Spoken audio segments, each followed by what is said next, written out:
Okay, so hello all. I'm very happy to be virtually with you and very excited about the meeting you are doing right now.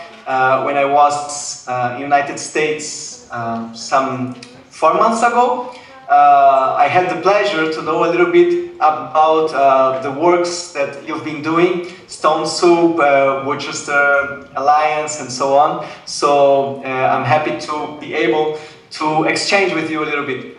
I'm also very happy that I was preceded by Pen and Emily so that they could give some broad framework about solidarity economy. Although Emily put something more for my speech, so that I'm going to receive 2 minutes more. I thought Emily was going to talk about previous, and now it came to me. So, first of all, I like it very much, the perspective that you put of joining the word green and solidarity economy, because I don't know how it is in the United States, I knew a little bit, but in Brazil we are strongly against the idea of green economy, which is being proposed by several governments backed by big corporations. So saying green and solidarity economy somehow puts some important political pepper in it, so that we can have a better circumscription about what we are talking about when we talk about green economy.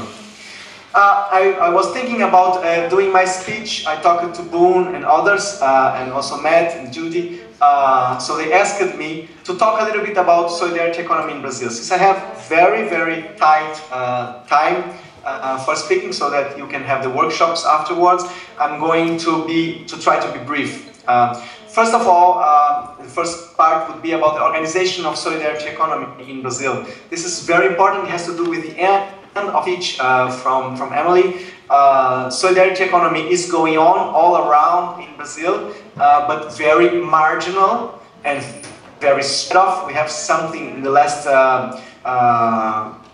mapping that we did. We have something around 30,000 solidarity economy enterprises, which have incorporated something around 3 million people working in associative ways, but they are mainly or mostly not organized. That's where the Brazilian form of solidarity economy comes. So it's a national movement, organization of the solidarity economy movement in Brazil. So the Brazilian form of solidarity economy is organized by local forums all around our country, in our states, and then also in municipalities and regions. We have something like 200 local forums in Brazil, which congregate something like 5,000 solidarity economy enterprise, which is not much if we compare to the 20 or 30,000 that are still there out there in Brazil. So the Brazilian form of solidarity economy has a double identity, double finality. One of these finalities is to represent the movement of solidarity economy with respect to the public policy makers in national level, regional level, state level, and local level, but also to represent the movement with respect to other social movements like women, environmental movements, social justice, and so on and so else. This is one of our aims. The other aim of the Brazilian form of solidarity economy is to reinforce the movement by promoting the organization of the movement in local forums. So it's made of the 3 main actors that we consider. One actor are the solidarity economy enterprises, which can be associations, can be informal groups, can be co-ops, and so on. So it's one actor. The other actor are the organizations which give support to solidarity economy. They might be unions, they might be churches, they might be universities, and so on. The third actor that we have are the local public policy makers. So people who are striving inside the structure of the state to create programs and actions on solidarity economy and try to break a little bit the lack of recognition of this sector in Brazil. So this is a little bit about organization. We face several challenges, which I'm going to talk about in the end. about our concept of solidarity economy, which was built throughout our plenaries, assemblies, like this seminar that you are doing. I hope that you are going to come forward from the practices to come better to a definition to what you believe as being this alternative economy, solidarity economy, community economy, green and solidarity economy.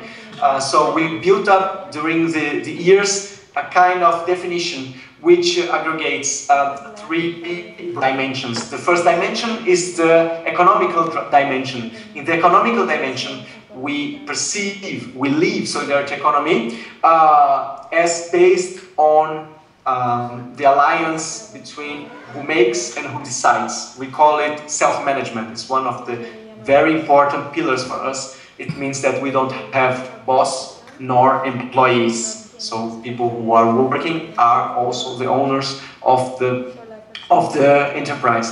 But this is not enough. And if we look through the history of the cooperative movement, somehow some of the cooperatives, they lost a broader perspective about what is cooperativism in a broader sense beyond the inside production process. So self-management is not enough. So this is the first dimension in economy. The second dimension then is necessary, which aggregates two broad categories, which are culture and environment.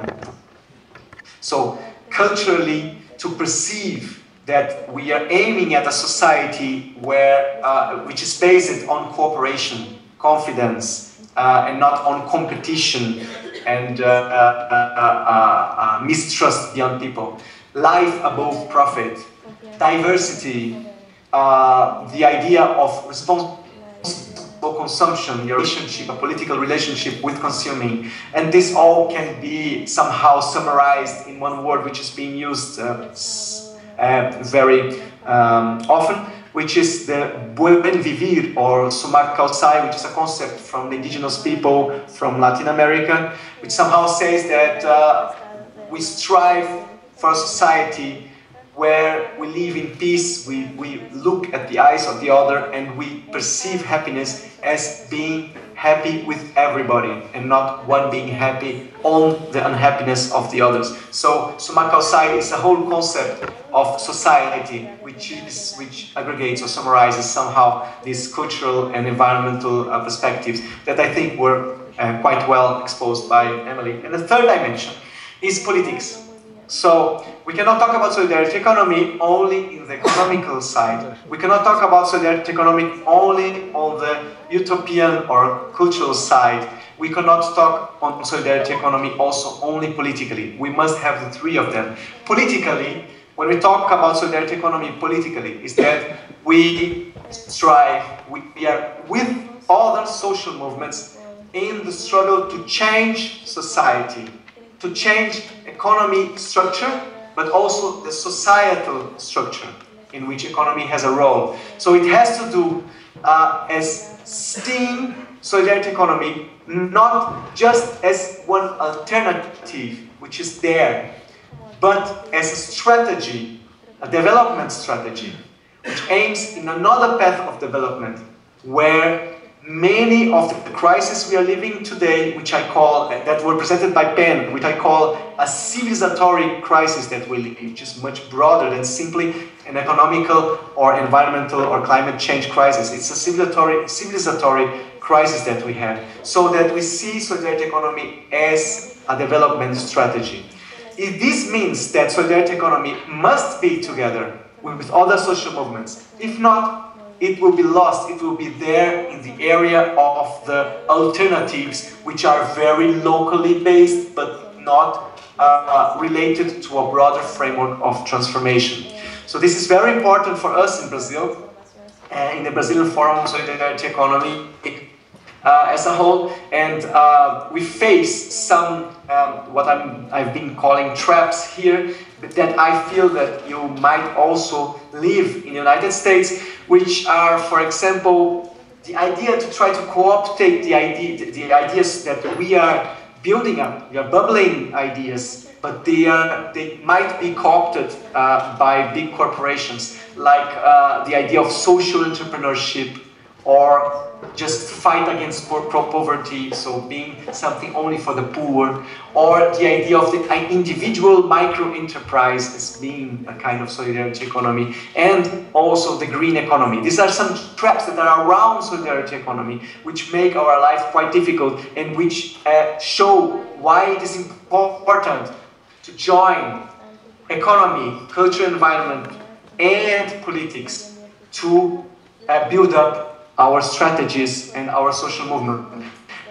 I'd like to show a small movie that I did today. I just merged 3 other movies so that you can understand a little bit about this before I come to my final part and finish my presentation. Thank you, Matt. If you could keep my voice, I'll try to translate some parts of it. It's a 2 minutes.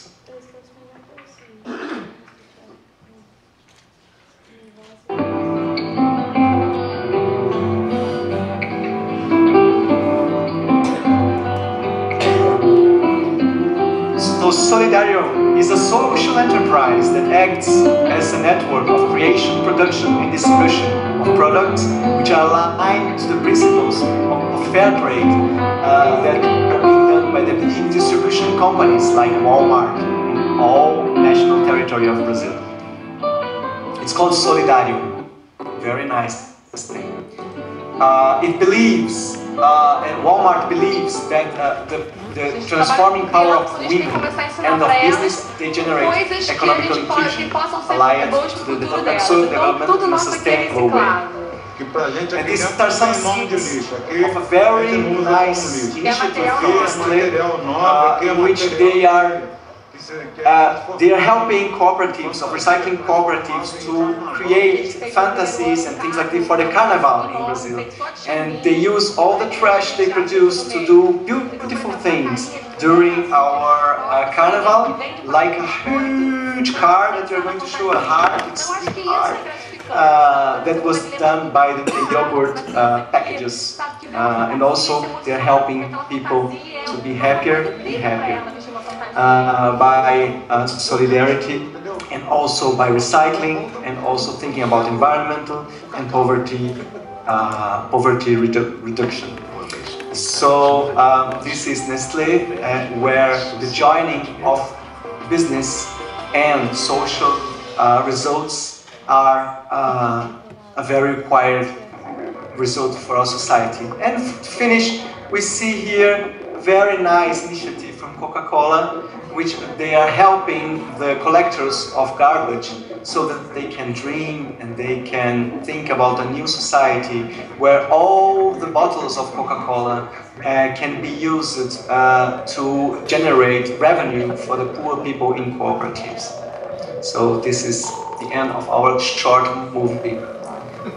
So, to come back, thank you, Matt.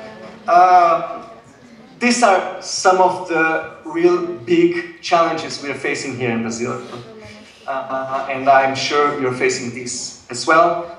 The people, they love using our messages and the things that we are building up to try to co-opt on it. So it's very, very important to get organized as a social movement and be allied with other social movements. If not, we can get lost about our alternatives and be used by these operations. But just to finish, then I saw the placard. RIPES is international network. It's trying to organize the networks, the national networks in a national way, so that and the movement with respect to some international organizations like UN and others. We had an important statement during Rio+20, which I think you should read and take a look on it, about our statement in front of the results of Rio+20. It has representatives from Africa, from Latin America and Caribbean, from Europe, from North America, and from Asia and Oceania. And Emily is part of this organization representing the United States network of solidarity economy. And well, just to finish, some of the actual contexts we're living in Brazil and challenges we're facing. One of them is the political organization. We're going to have now, this year, the 5th National Plenary. I'd like to see maybe somehow if we could get some things spread to you so that you could check. It's going to be 1,000 people here from all around Brazil. It's already been coming from the grassroots from the last 1 year, so it's going to happen in December. The second challenge has to do with recognition. We are trying to approve a national law of solidarity economy. As we already achieved in Equator to have it in the constitution. Also, it's always difficult to get in this articulation. Other positions, I feel this much more.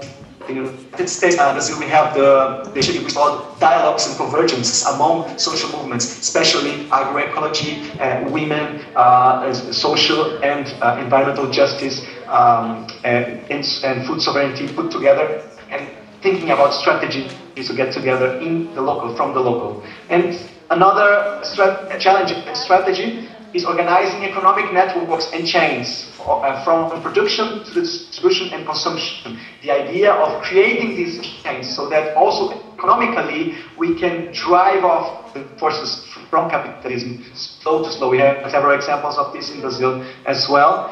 And to finish, another challenge we have is always to have intertwined in all our actions, no matter in which movement we are, the resistance, the criticism, political criticism, and the building of alternatives. So this is one methodology of work that we must strive and that we are trying to do here in Brazil, is that every action we do, we must check how it is resisting to the actual model of development. How is it providing visibility to the people about the problems of this model of development we have now? And how is it visibilizing alternatives that are being built up? If we don't have this put together, tied together, we lose our broader strategy, as Pen was saying.